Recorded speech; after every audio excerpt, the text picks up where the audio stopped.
દોસ્તો, હું જય વસાવડા. ઘણાને આ વાત પોલિટિકલ લાગશે, પણ આ પોલિટિક્સ વિશે જરાય નથી. મારે તો વાત કરવી છે યુથની, જે ઘણા વખતથી હું ઓબ્ઝર્વ કરું છું અને અલગ અલગ રીતે લખું પણ છું, બોલું પણ છું. હવે હમણાં પેટા ચૂંટણી થઈ વિસાવદરમાં, એમાં ગોપાલ ઇટાલિયાની જીત થઈ અને એ ઘણા લોકોને બહુ મોટી વાત લાગી, કારણ કે એક જુદો અવાજ, એક જુદો મિજાજ વિધાનસભાની અંદર ગાજશે. આ ગોપાલ ઇટાલિયા જે છે એની સાથેના મારા કેટલાક વ્યક્તિગત જે સ્મરણ છે એ મારે એટલે શેર કરવા છે કે એમાંથી કદાચ યુથને એક જુદી વાત મળી શકે. ગોપાલભાઈ જ્યારે પહેલી વખત પ્રસિદ્ધિમાં આવ્યા ત્યારે એક જેને કહેવાય ને તોડફોડ ભાંગફોડ કરનારા યુવાનીના મિજાજની અંદર મિનિસ્ટર ઉપર જૂતું ફેંકવાના ન્યૂઝને કારણે મેં એનું નામ વાંચેલું. હવે એ વખતે ભાઈ ફેસબુક ઉપર એક્ટિવ, હું પણ એક્ટિવ, અને ત્યારે એવું હતું કે ભાઈ હું કોઈને બ્લોક નહોતો કરતો, બધા સાથે લાંબી લાંબી ડિસ્કશન કે ચર્ચાઓ કરતો તો એને મારી મોરલ રિસ્પોન્સિબિલિટી સમજતો હતો. સમય એવો આવ્યો કે આજે તો હું બહુ લાંબો સમય વિતાવતો નથી, કોમેન્ટ કરી દઉં છું, પણ પછી ઉડાડીએ દઉં છું જે કોઈ જરાય વાયડાઈ કરે એને. પણ ત્યારે એ ભાઈ મારી સાથે ચર્ચાએ ચડ્યા તો મેં એમને હસતા હસતા કહ્યું કે ભાઈ આ બરાબર નથી, આમાં તમારું ખાલી જોશ દેખાય છે. કોઈ ભાંગફોડ કરીને, જૂતા ફેંકીને, કોઈનું ઇન્સલ્ટ કરીને, કોઈનું રિસ્પેક્ટ વગર તમે કોઈને ત્યાં ધસી જાઓ પરાણે, આ કોઈ ક્રાંતિ નથી, આ ભ્રાંતિ છે આપણા મનની અંદર થયેલી. ક્રાંતિ કરવી હોય તો સિસ્ટમની અંદર જવું પડે, તમારે રાહ જોવી પડે, લોકોનો વિશ્વાસ જીતવો પડે અને અલગ અલગ પરિબળો સાથે કામ લેવું પડે, ક્યારેક પાછા પગલાં ભરવા પડે, ક્યારેક આગળ વધવું પડે. આવી બધી ચર્ચા થઈને સારી એવી ઉગ્ર ટપાટપી કહેવાય, શાબ્દિક એવી થઈ. મારો આ સ્વભાવ રહ્યો છે કે ભાઈ કંઈક મને સાચું કહેવાનું લાગે ને તો હું મારી જાતને રોકી નથી શકતો અને કહી દઉં છું. અને એ ક્યારેક નબળાઈ પણ છે મારી કે એ રીતે ઘણા મિત્રો ગુમાવ્યા છે, એને કારણે કેટલાક લોકોને માઠું બહુ લાગી જાય. આપણે ત્યાં બધા ઇમોશનલી હર્ટ થવા માટે રેડી જ બેઠા હોય. જરાક તમે કંઈક કહી દો એટલે એને મત લાગે કે ભાઈ મારું તો હા વ્યક્તિગત રીતે કોણ જાણે શું નાક કાપી લીધું.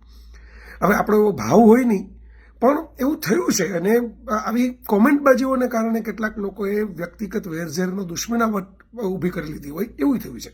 તો આમને તમે સારી પેઠે જેને કહેવાય તબકાવેલા કે ઉંચકાવેલા કે એવો શબ્દ તમે વાપરી શકો, ભલે શાબ્દિક રીતે, બીજી કોઈ અપમાનજનક હું ગાળાગાળી તો કરતો નથી. જે લખું છું એ તો મારા પોતાના કોઈન કરેલા શબ્દો હોય છે, પણ આમાં સારી એવી ઉગ્ર ચર્ચાઓ થઈ હતી.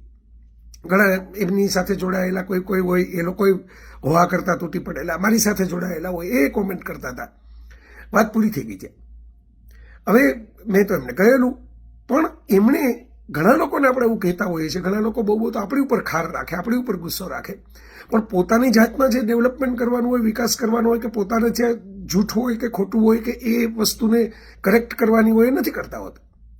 ગોપાલના કેસમાં મેં જોયું કે એને ધીરે ધીરે એક ઇમોશનલ મેચ્યોરિટી કેળવી, એણે જાહેર જીવનની અંદર પદાર્પણ કર્યું, પોતાની રીતે પોતાની જગ્યા બનાવવાની કોશિશ કરી. જે પહેલાં માત્ર વિરોધ ઉપર જ સૂર ચાલતો હતો, જે મેં એને કહેલું કે ભાઈ પોઝિટિવ રહ્યો, બધી જ વસ્તુમાં નેગેટિવિટી ગોતે રાખવાથી કંઈ દુનિયા નથી આપણા કદમોમાં આવી જવાની. પણ તમારે આ ખોટા છે, આ ખોટા છે, આ ખોટા છે, આ ખોટા છે, એટલા માત્રથી આપણે સાચા નથી થઈ જતા. આપણે એ બધા લોકો સાથે જીવવાનું છે અને રહેવાનું છે.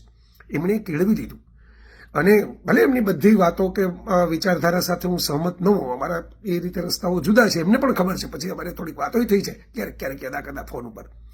પણ મને એ વાત બહુ ગમી કે એક માણસે પોતાની જાતનું યુવાનીની અંદર એવું સરસ ઘડતર કર્યું કે પોલીસ કોન્સ્ટેબલમાંથી ધારાસભ્ય થઈ જાય. અને એ નાની વાત તો નથી જ, કંઈક એચિવમેન્ટ તો છે જ ને જીવનમાં. એક ઇતિહાસમાં નામ લખવાવાળી વાત તો છે જ ને, કે એમને તો કોઈ વ્યક્તિ નથી. ગુજરાતમાંથી 182 ધારાસભ્યો જોઈ છે. આ વાત મારે એટલે તમારી સામે મૂકવી છે મિત્રો, કે આ જુવાનીના જોશને લાગુ પડતી વાત છે. આપણે ત્યાં જોશ બહુ હોય છે, હોશ ઓછું હોય છે. પેલી અબ તક 56 ફિલ્મ તમે જોઈ હોય નાના પાટેકરની, તો એમાં એક ડાયલોગ હતો કે ભાઈ સ્ટ્રેન્થ જુદી વસ્તુ છે અને ન્યુસન્સ વેલ્યુ જુદી વસ્તુ છે. આપણે મોટા ભાગના બેકાર ફરતા યુવાનો, અથવા તો પોલિટિકલ એમ્બિશન રાખતા યુવાનો, અથવા તો પોતાની જાતને કંઈક સાબિત કરવા માંગતા, રેકગ્નિશન માટે સોશિયલ નેટવર્ક ઉપર સતત ઝંખતા રહેતા, આડાવડા વિડીયો કે કોમેન્ટ કે સીન સપાટા કરતા ફોટા અને એવું બધું કરતા રહેતા જુવાનિયાઓની પાસે જોશ તો હશે, એનર્જી તો હોય, હવે તમારી ઉંમર હોય તો, પણ હોશ નથી હોતું કે એનર્જીને ચેનલાઇઝ કેમ કરવી, એના આધારે આપણી જગ્યા કેમ બનાવવી સમાજમાં, એના આધારે આગળ કેમ વધી જવું, એના આધારે સામાપુરના તરવૈયા કેવી રીતે થવું, એના આધારે પોતાનો અવાજ કે મિજાજ જુદો હોય તો એને કેમ ટકાવીને એમાં પબ્લિક એપ્રુવલ મેળવવી. આ અગત્યની અને અઘરી કસોટી હોય છે અને કોઈ પણ ફિલ્ડમાં હોય છે. આ વાત પોલિટિક્સની નથી.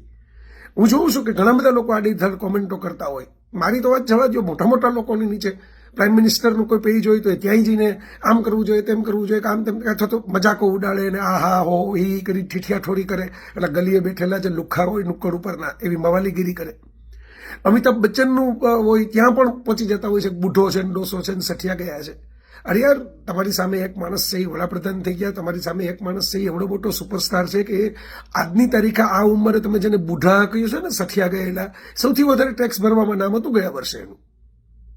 એને તો એનું મેળવી લીધું છે, એને તો એમનો બનાવી લીધો નકશો, એમને તો જીવનને એચિવમેન્ટ કરી લીધું એમને જે કરવાનું હતું એ. તમે શું કરો છો? કોઈકના પેજ ઉપર જઈને કોમેન્ટ, ખાલી ખીચાય, ખાલી હા હા હી ઠીઠા ઠીઠી, ખાલી આમ કરી નાખું તેમ કરી નાખું વાળી ઓનલાઈન ગેંગ બનાવીને બુલિંગ. આનાથી આપણું ભવિષ્ય નથી બનવાનું દોસ્તો. આ મહત્વની વાત છે.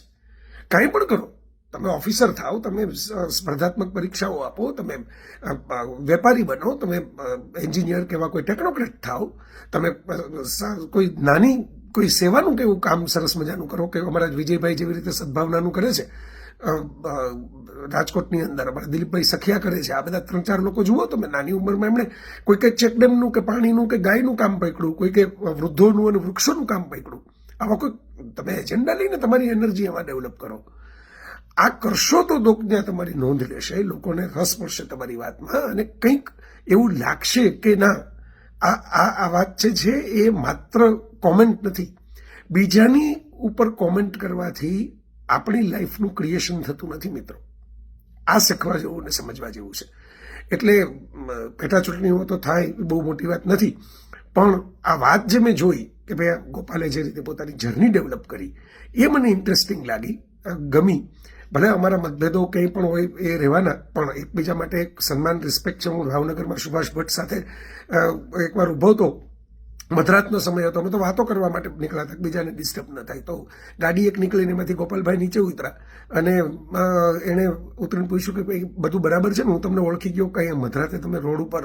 મેં કીધું ના ના, અમારા મિત્ર છે ને એની સાથે વાતો કરવા માટે બેઠો છું, બીજું કંઈ નથી, ઊભો છું, આ વાત કરીએ છીએ. એટલે એવી એમની જે છે મેચ્યોરિટી જે વધતી ગઈ, કન્સર્ન વધતું ગયું, હજી કદાચ વધશે. શું થશે આપણે જાણતા નથી, બરાબર. એ ધારાસભાવાળા, પોલિટિક્સવાળા, રાજકારણવાળા બાબતોમાં મારે કાંઈ કોમેન્ટ કરવી નથી. પણ મારે તો વાત એ કહેવી છે કે મારા જુવાન મિત્રોને કે ધારો તો તમે પણ જાત જાતની કોઈકના ઉપરની નેગેટિવ કોમેન્ટ કરવાની બુરી આદતમાંથી છુટકારો મેળવીને જ્યાંથી જે સારી પ્રેરણા મળે, જ્યાંથી જે સારું જ્ઞાન મળે એ ગ્રહણ કરીને તમારા જીવનના નકશા બનાવતા શીખો, તમારી જાતનું ઘડતર કરતા શીખો. બસ.